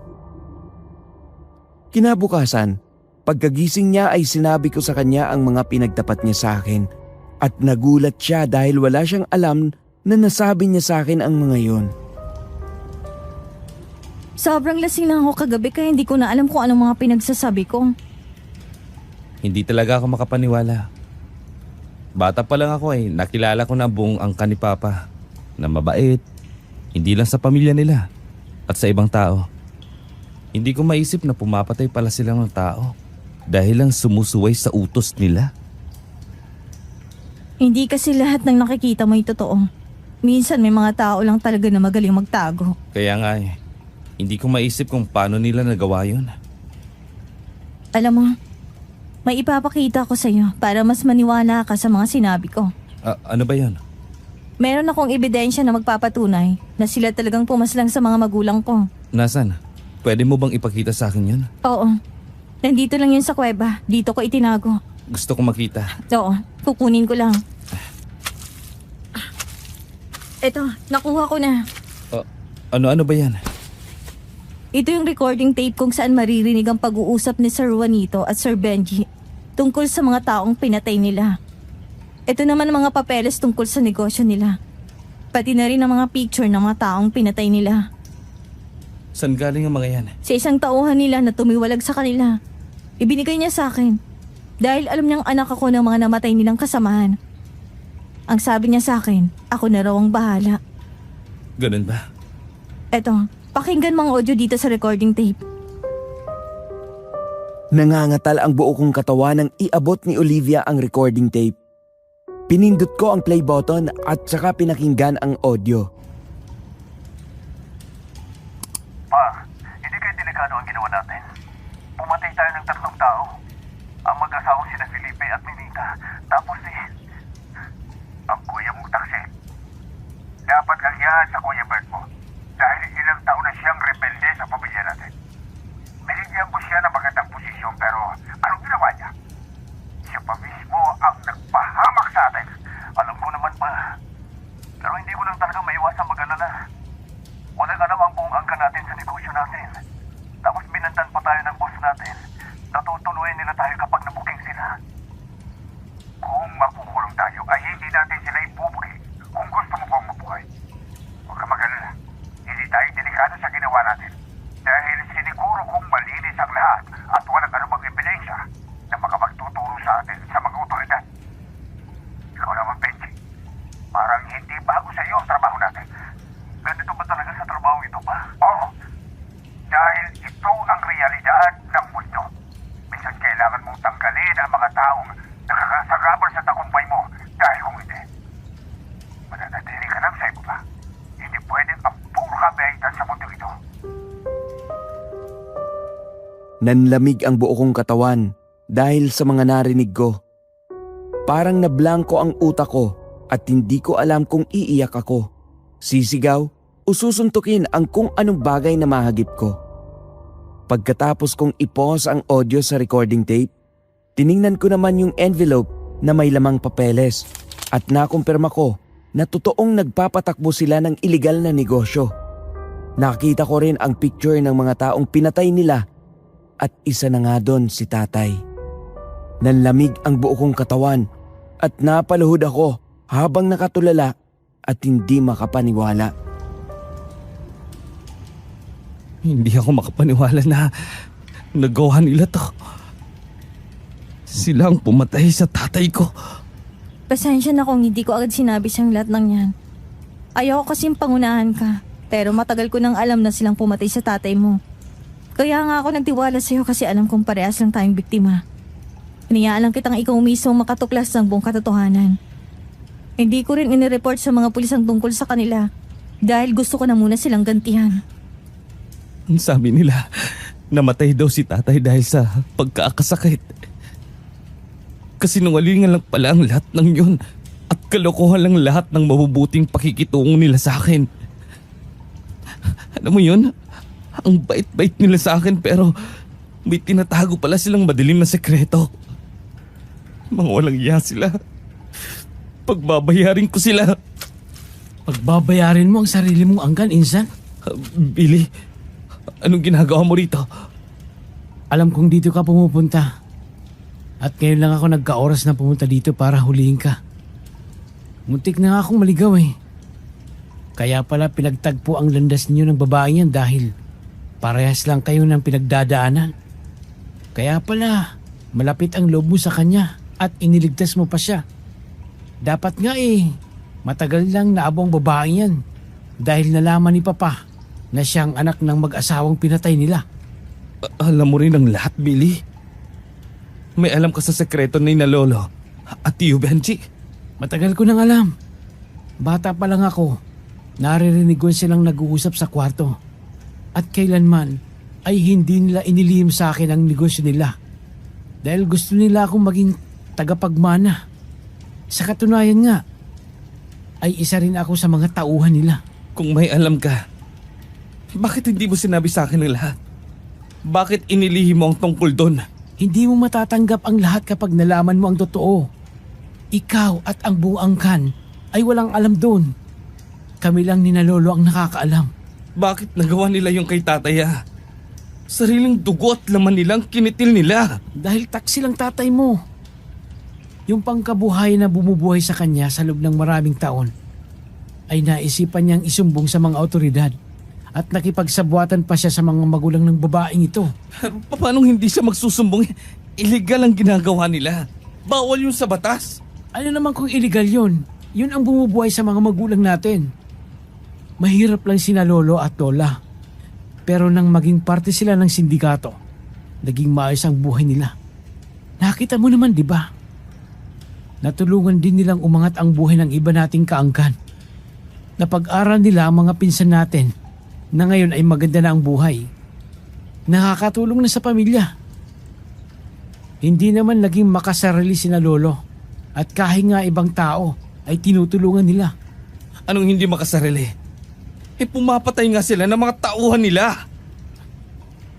Palaging sinasabi ni lolo na kailangan mong lipunin ang mga taong nakakasagabal sa tagumpay mo. At kung hindi lang yung gagawin, marami ang maapektuhan. Ang buhay ng mga taong umaasa sa kanila. Pati ikaw. Pero hindi pa rin tama ang pumatay, Billy. May mga taong nagdurusa dahil sa pagkamatay ng mga taong mahal nila. At isa na nga to si Olivia. Sa pamilya mo yung nangyari, hindi mo rin yun matatanggap. Lahat tayo ay mahal ang pamilya natin, Makoy. Ginawa lang yun ni Lolo dahil sa pagmamahal niya sa atin at nagdurusa ang babae yan dahil mahal niya ang magulang niya. Patas lang naman, di ba? Kahit pa, mali pa rin ang ginawa ni na Lolo. Kahit pagbali-balik ta rin ang mundo. At gagawin ko ang lahat para managot sila. Sige, gawin mo. Wala ka na rin pinagkaiba sa tatay mo kung ganun. Wala ka namang mapapala kung papanagutin mo ang lahat dahil matagal nang tapos yun.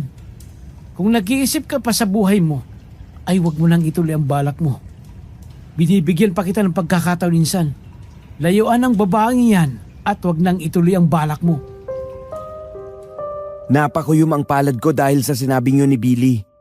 Sa kabila nito ay itinuloy ko pa rin ang plano ko.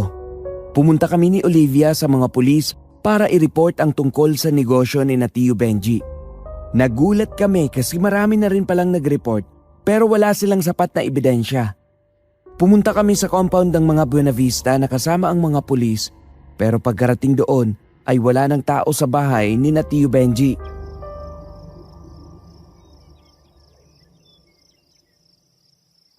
Magoryo, may alam po ba kayo kung saan pumunta si Tio Benji? Wala eh. Bigla na pag-alis nila. At hindi pa lang nagpaalam sa amin. Ganun po ba? Sige po. Makoy, may alam ka ba kung saan posibleng nagtatago si na Sir Benji? Isa lang naisip ko ngayon. Alam mo ba yung address kung nasaan yung pagawaan nila? Hindi eh. Wala naman kasi nakasulat sa papeles na nasa akin. Natatandaan ko. Ang sabi sa akin ng lalaki na nagbigay ng ebidensyang yan, hindi raw talaga niya inilalagay sa kahit saang dokumento ang address dahil utos daw yun ng pinaka-boss nila. Kahit sila, hindi rin alam. Inihahatid sundo lang sila ng mga matataas na tauhan sa mga sasakyan na nakatinted ang salamin para hindi nila makita ang dinadaanan nila.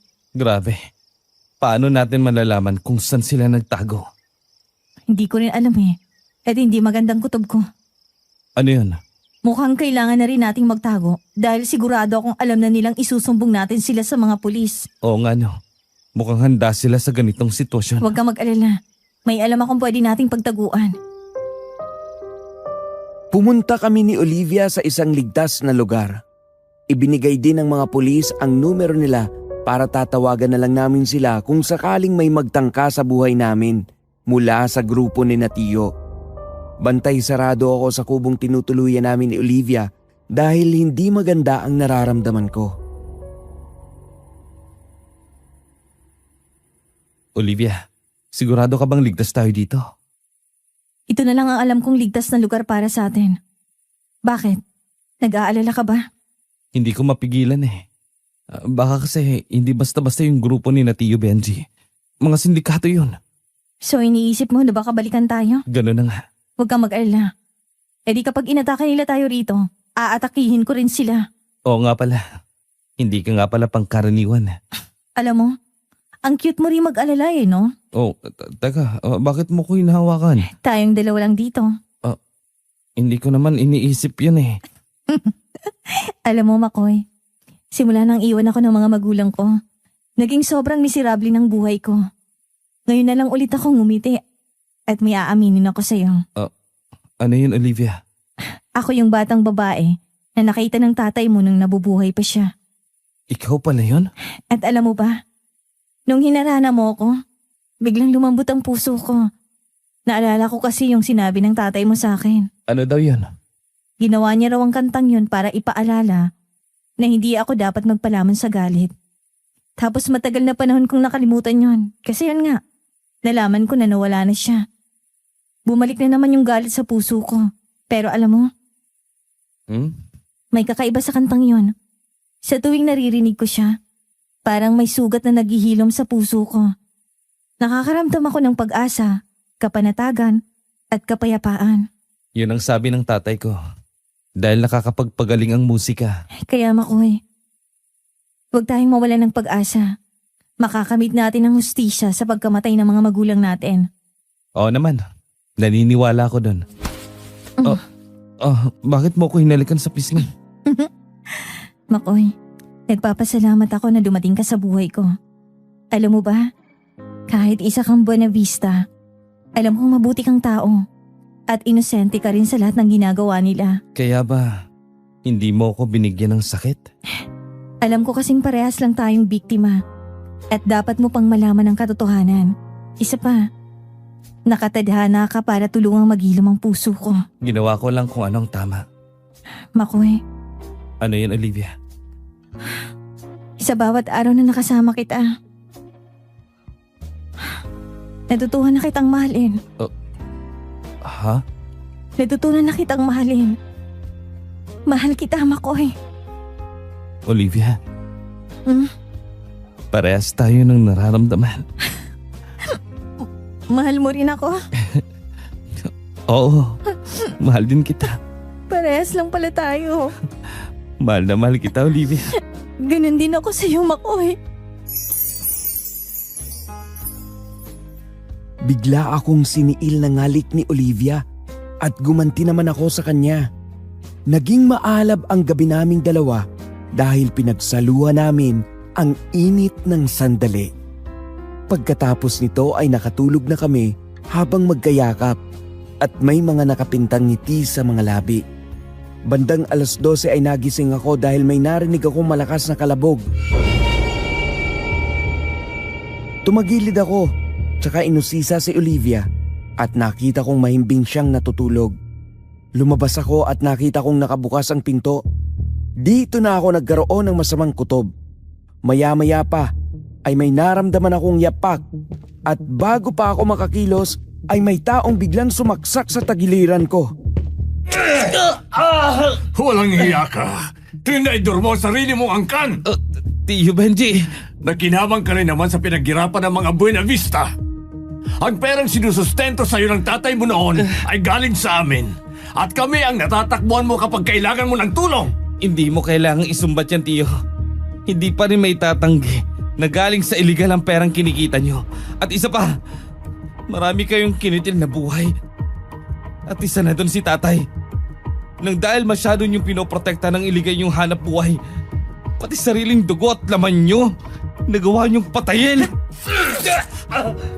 Pinatay lang namin ang tatay mo. Dahil traitor siya. At sa kanya ka rin pala nagmana dahil parehas kayong taksil.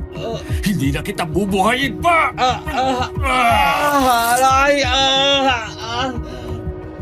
Tama na! Sabay kaming napalingon ni Tio Benji nang marinig ang boses na yun ni Olivia. Pinigilan niya ang braso ni Tio Benji na nakaakmang saksakin ako ng kutsilyo. Nangangatal ang katawan niya at nanlilisik ang tingin sa lalaki. 10 beses na mas masama pa kayo kesa sa aswang na kagaya ko. Pinatay niyo ang mga magulang ko. Pinatay niyo ang tatay ni Makoy. Wala ka ring utang na loob. Ang tagal na kinabang ng pamilya niyo sa negosyo namin. Tapos yung traidor mong nanay at tatay, nagawa kaming isumbong sa mga pulis.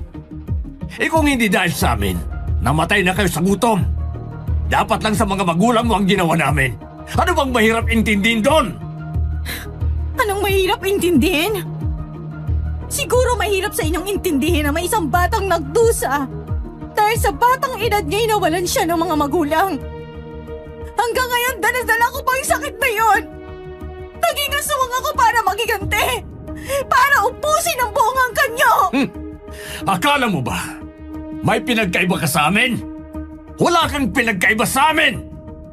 Pinatay mo ang tatay ko, pati na rin yung lalaking datagpuan sa likod ng compound namin.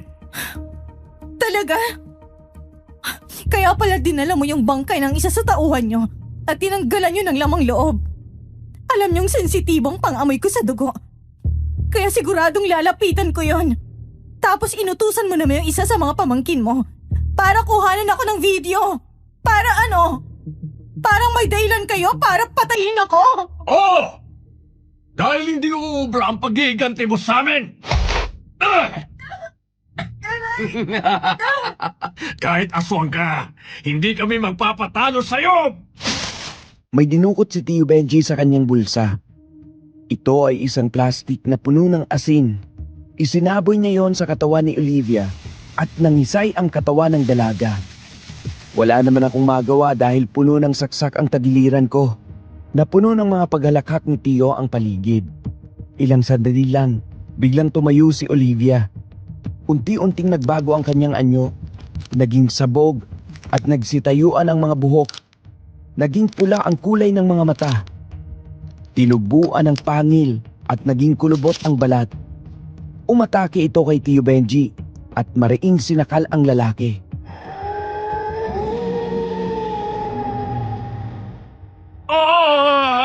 Tama na! Ngayon mo sabihin na kaya mo akong talunin! Dahil daang beses kong pinaglabanan ang epekto ng asin at 10 beses ako mas magiging malakas dahil sa ginawa mo! Tama na! Ang taong nagdurusa sa buong buhay niya ay daang beses na mas halimaw kesa sa taong ipinanganak na halimaw. Kaya wag na wag mo akong susubukan! Aray! Nasasaktan na ako! Tama na!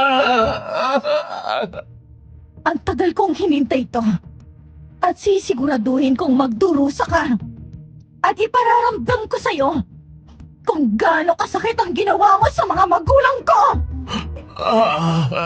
Teka, anong ginagawa mo sa akin? Hindi ba? Ibinitin niyo patiwarik ang tatay ko? Gusto kong maranasan mo rin kung anong pakiramdam na nasa ganyang pwesto!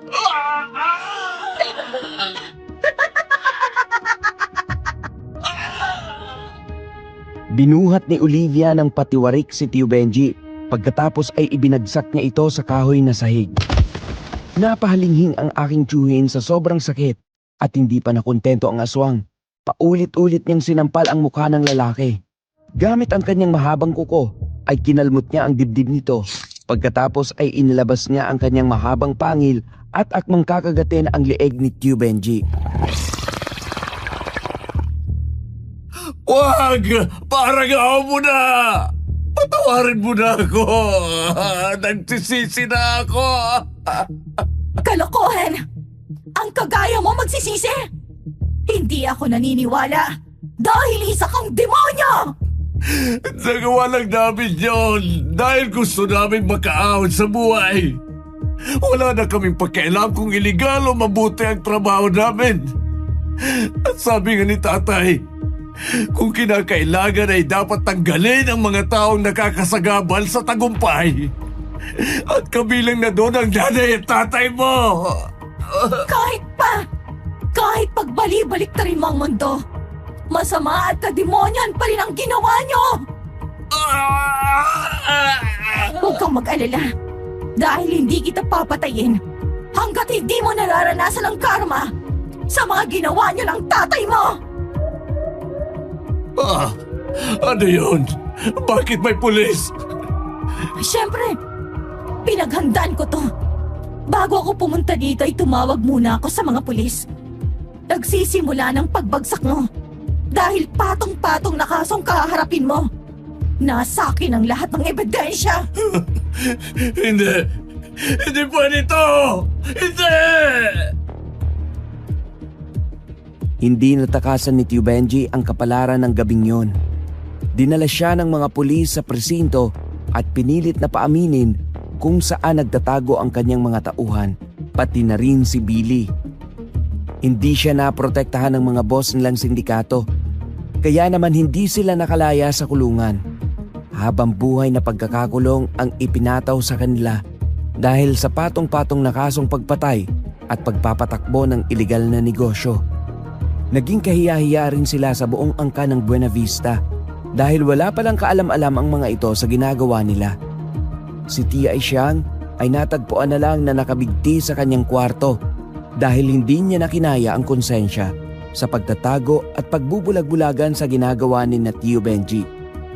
Kami naman ni Olivia ay umalis na sa lugar na yon. Dinala ko siya sa bahay namin ni Lola at tinuruan namin siya ng mga orasyon kung paano makokontrol ang pagkaaswang niya. Isang araw ay sinurpresa ko siya dahil birthday niya. Siniguro kong masaya siya sa araw na yon. Happy birthday, Olivia! Maraming salamat, Makoy. Ang ganda ng kanta, tapos ang ganda pa nitong lugar. Buong-buo na talaga ako ngayong birthday ko. Mas mabubuo pa yan dahil dito sa ibibigay ko sa'yo. Ano yan, Makoy? Oh, teka, anong ginagawa mo? Bakit ka lumuluhod? Una sa lahat, Olivia, nang dahil sa'yo, napagtanto ko na hindi lahat ng aswang ay masama. Ang iba sa kanila ay kagaya mo na nabubuhay sa pagdurusa kaya naiisipang gumante. Pangalawa, nang dahil sa'yo, napagtanto ko na hindi palaging dahas ang solusyon para mapakalma ang isang nangangalit na puso.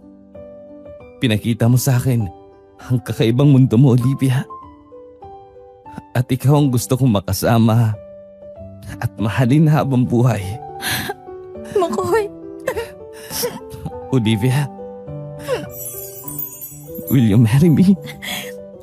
alam mo, Makoy, sa lahat ng lalaki sa mundo, ikaw ang kaisa-isang nagtangkang pakalmahin ang napakagulo kong damdamin. At nang dahil sa iyo, natagpuan ko ang totoong pag-asa. Kaya, yes, magpapakasal ako sa iyo. Talaga? Oo, Mahal na mahal kita, Olivia. mahal na mahal din kita, Makoy.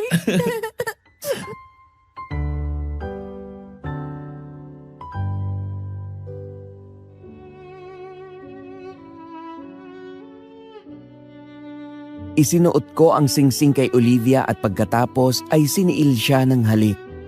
Makalipas ang ilang buwan ay nagpakasal kami at nagkaroon ng 3 anak. Hanggang ngayon ay namumuhay pa rin kami ng masaya at puno ng pagmamahalan. Minsan ay binibisita ko si Tio Benji at Billy sa kulungan. Marami daw silang napagtanto. Akala daw nila ay naprotektahan nila ang pamilya nila sa mga ginawa nila. Pero mas lalo pa raw pala nilang pinagulo ang lahat. Sa unang pagkakataon ay humingi siya ng tawad sa akin, ng bukal sa puso. At ako naman, pinatawad ko sila para sa aming kapayapaan. Hanggang dito na lang po ang aking kwento at maraming salamat po. Lubos na gumagalang, Makoy. Aswang Radio. Aswang Radio. Aswang Radio. Magandang gabi sa lahat ng ating mga masusugid na tagapakinig dito sa Aswang Radio. Ako ang inyong lingkod, DJ Popoy. At heto na naman tayo sa isang kwento na hindi lang magbibigay ng kilabot kundi magbibigay din ng aral na pwede nating i-apply sa buhay natin. Kakaiba ang kwento ng letter sender na si Makoy, ano? Sino ba naman ang mag-aakala na ang totoong kontrabida at masama ay itong si Benji at ang tatay niya? Kasi 'di ba, sa umpisa pa lang ng story, alam na natin kung sino talaga yung nagpakilabot sa atin. At eto ay walang iba kundi si Olivia na isang aswang. Pero in fairness ang solid ng samahan ng angkan ng mga Buenavista. Kasi sa panahon ngayon, karamihan sa mga angkan ay hindi magkakalapit ang loob, pataasan ng pride at walang pagtutulungan. Kadalasan nga ang tanging reunion lang nila ay kapag maghahatian na ng lupa. Ay nako! Asahan nyo na pag ganyan ay magkakaroon talaga ng digmaan ang buong angkan. Pero kahit anong solid ng angkan nila ay mali pa rin talaga ang ginawa nila. Illegal na nga yung negosyo tapos nagawa pang pumatay ng maraming tao, di ba? Understandable din naman ang galit nitong si Olivia. Mabait pa nga siya kung tutuusin. Kasi binagyan niya lang ng sakit yung lolo at ibang Buenavista, di ba? Kung iba yan baka pinagpapatay na sila sa sobrang galit. Pero di ko sinasabing tama lang na gumante Ang ibig kong sabihin, malalim ang dahilan ni Olivia kung bakit niya nagawa yon. Kasi imagine nyo ang bata-bata pa niya nung pinatay ang mga magulang niya. Napakahirap tanggapin yon para sa isang batang kagaya niya. Kaya naman nadala niya ito hanggang sa paglaki. Buti na lang at sobrang powerful ng haranan ni McCoy. At eto ang nakapagpakalma sa kanyang puso. Tapos later on, atuklasan natin na may connection pala si Olivia at ang tatay niya at kaya pala pamilyar yung kanta kasi kinumpose yun para sa kanya. Iba talagang power ng music, di ba? Hindi ko yun in-expect At eto naman ang mga aral na pwede nating matutunan sa kwentong ito mga kaaswang. Una sa lahat, hindi talaga palaging solusyon ang dahas. Kung pinatay agad ni McCoy si Olivia, hindi niya malalaman kung anong totoong dahilan niya. May mga pagkakataon talaga na kailangang kalmado nating harapin ang isang sitwasyon na sabi nga nila, huwag mong dagdagan ng baga ang apoy tapos buhusan mo lang ng tubig, di ba? Minsan bago tayo gumawa ng kung ano man ay kailangan muna nating i-acknowledge kung ano ang root cause o yung dahilan ng mga bagay-bagay. Isa pang aral dito ay minsan hindi porket mabait ka sa pamilya at sa buong angkan mo ay mabuti ka na ring tao. Dapat consistent. Kung may malasakit ka sa pamilya mo, dapat ganun din sa ibang tao. Doon nagkamali si Benji at si Lolo Juanito. Kasi akala nila, ginagawa lang nila ang lahat para sa mga taong umaasa sa kanila. Pero ibang tao naman yung natatapakan nila sa sobrang gusto nilang protektahan yung business nila, diba? Nakapatay pa sila dahil dito. Kaya wag ganon. Dapat maging mabuti ka sa lahat ng tao. Bago tayo magpaalam mga kaaswang, gusto ko marinig ang inyong mga saloobin. Anong masasabi ninyo sa ginawa ni na Benji at Juanito? Pagiging makasarili pa rin ba ito? Kahit na ginagawa lang nila ito para sa pamilya at buong angkan nila. Paki-comment lang ng inyong kasagutan at babasahin ko. Muli, ako po si DJ Popoy na nagsasabing, pwede mo akong gawing midnight snack, pero dapat ako ang unang kakagat. Patuloy lang nating subaybayan ang Aswang Radio pati na rin ang ating iba pang channel. Gaya na lang ng Kwentong Takip Silim, Sityo Pangil, Sityo Bangungot, Aswang Confession, Aswang Diaries at Miss Amy Love Stories. Tiyak na hindi ka mauubusan ng mga kwento pakikinggan. Kung bago ka lang sa channel na ito, ay huwag kalimutang mag-subscribe para lagi kayong updated sa lahat ng aming ina-upload na bagong kwento. Maraming salamat po. Aswang Radio!